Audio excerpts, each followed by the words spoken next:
Vijay Telangana news కు స్వాగతం. బిహారీ బస్తీ గౌతమ్ నగర్ డివిజన్ మల్కాజ్గిరి పరిధిలో ఘనంగా సంక్రాంతి వేడుకలు గ్లోబల్ ఏజెంట్స్ జై చారిటబుల్ ట్రస్ట్ మరియు లయన్స్ క్లబ్ మాతృశక్తి యాప్రల్ ఆధ్వర్యంలో ఘనంగా నిర్వహించారు.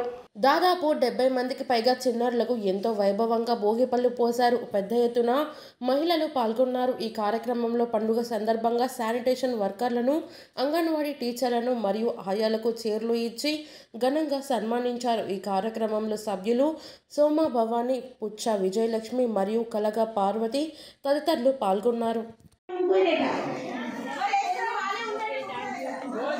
బాక్సులో ఎవరైతే వేస్తారో వాళ్ళే ఉండాలి. బయట ఎవరైనా ఎక్స్ట్రా